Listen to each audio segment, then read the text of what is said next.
मैंने कभी सवाल नहीं किया, पर अब मेरी पेंशन पर सरकार सवाल उठाती है। जय हिंद। एक फौजी अपनी जवानी देश के नाम कर देता है। वो सियाचिन की बर्फ, रेगिस्तान की वो तपती रेत, सीमा पर हर समय का खतरा, कहीं से भी गोली आ सकती है, पर वो बिना सवाल किए ये सब कुछ सहता है। किसके लिए? ताकि हम सब सुरक्षित रह सकें और हमारे तिरंगे की शान हमेशा बरकरार रहे। लेकिन जब उसके सम्मान और हक की पेंशन लेने की बात आती है तो उसे कहा जाता है आपको पूरा फायदा नहीं मिलेगा क्योंकि आपने प्री मैच्योर रिटायरमेंट ले लिया था। क्या यह न्याय है? क्या जिसने देश के लिए अपनी जान दांव पर लगाई उसकी बुढ़ापे की इज्जत ऐसे छीनी जा सकती है? साथियों, यही ओआरओपी का सच है। ओआरओपी 3 लागू हो चुका है, आप सबको पता है। जुलाई 2024 में ओआरओपी 3 लागू हो चुका है। पर क्या वाकई आपको इसका लाभ मिल रहा है? जो पेंशन टेबल 7 में लिखी है, क्या आपके अकाउंट में, आपकी स्लिप में उतनी ही पेंशन आ रही है, या फिर सरकार ने फिर से आपके हक में कटौती कर दी है? साथियों, यह वीडियो सिर्फ आपके लिए बनाया है मैंने। आज मैं स्टेप बाय स्टेप आपको बताऊंगा कि ओआरओपी 3 में नया क्या है और टेबल 7 से अपनी पेंशन कैसे चेक करनी है, और अगर आपकी पेंशन कम आ रही है तो आपको क्या करना चाहिए, और सबसे इंपॉर्टेंट, प्री मैच्योर रिटायरमेंट लेने वालों के लिए असली सच्चाई क्या है। इस वीडियो में आसान भाषा में समझाऊंगा ताकि हर फौजी भाई अपनी पेंशन के बारे में जान सके कि उसको कितनी पेंशन मिलनी चाहिए और उसके हक की पेंशन उसे मिल रही है या नहीं। इसके लिए आपको यह वीडियो लास्ट तक देखना होगा। अपनी बिजी लाइफ में से 5-6 मिनट निकालकर इस वीडियो को दीजिए ताकि आपको अपने पेंशन से जुड़ी हर जानकारी मिल पाए।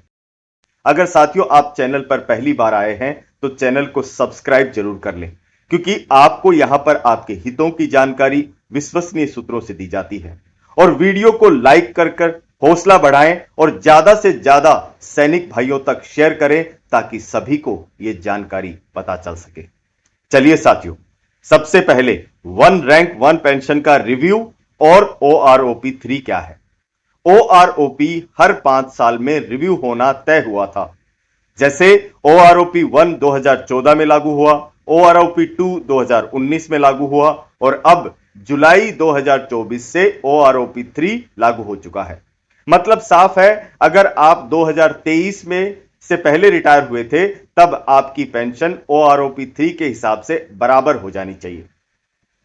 अब असली सवाल यह है कि मेरी पेंशन होनी कितनी चाहिए, इसका जवाब कहां मिलेगा?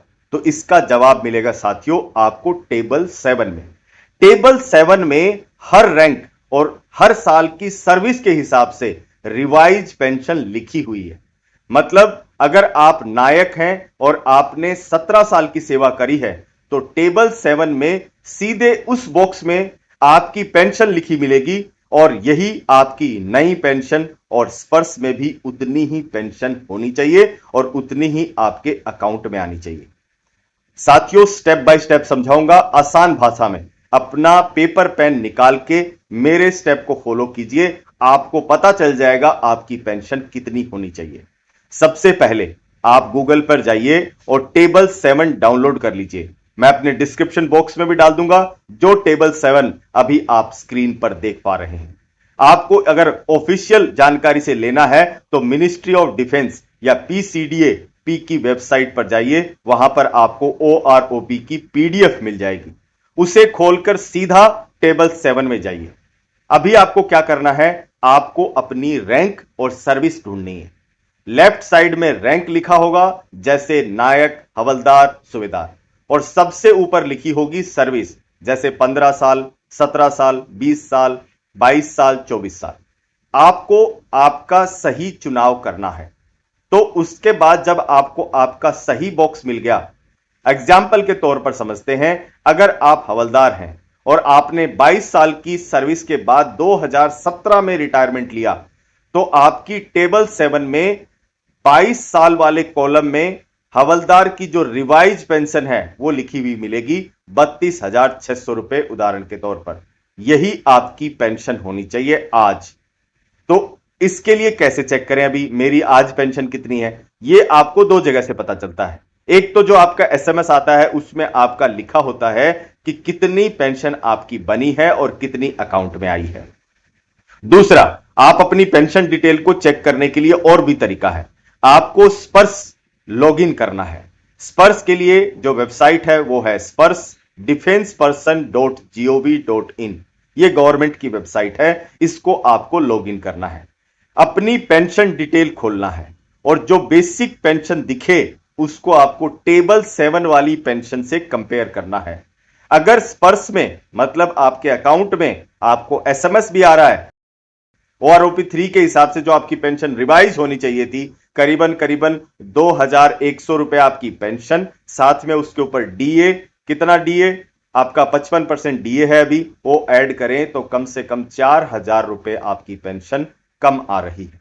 अभी एक्शन क्या लेना है? सबसे पहले जिला सैनिक बोर्ड में जाकर शिकायत दर्ज कराएं। CPGRMS पोर्टल, ये एक ऑनलाइन पोर्टल है जिसमें आप कंप्लेंट डाल सकते हैं। वहां पे आप कंप्लेंट डाल दीजिए। अगर फिर भी आपका सुधार नहीं हो रहा तो आप आर्म फोर्सेस ट्रिब्यूनल कोर्ट में, रास्ता है खुला है बिल्कुल, वहां जाकर आप अपनी कंप्लेंट दे सकते हैं। साथियों, ये मुश्किल काम नहीं है। आजकल ऑनलाइन सिस्टम होने के बाद काफी आसान हो चुका है।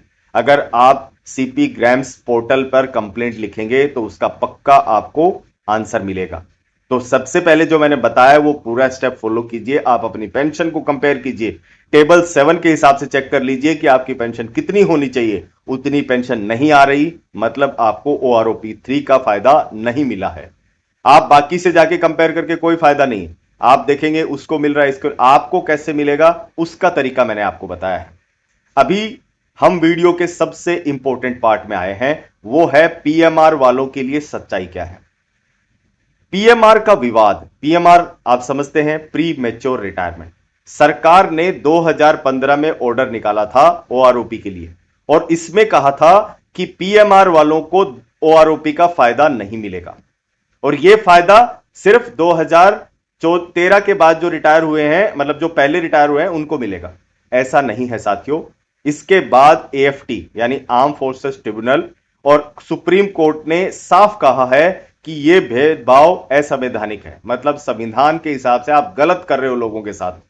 पर दिक्कत यह है कि सरकार ने अभी तक ऑफिशियल नोटिफिकेशन नहीं निकाला है। फिर भी कई केस में पीएमआर वालों को ओआरओपी का लाभ दिया जा रहा है।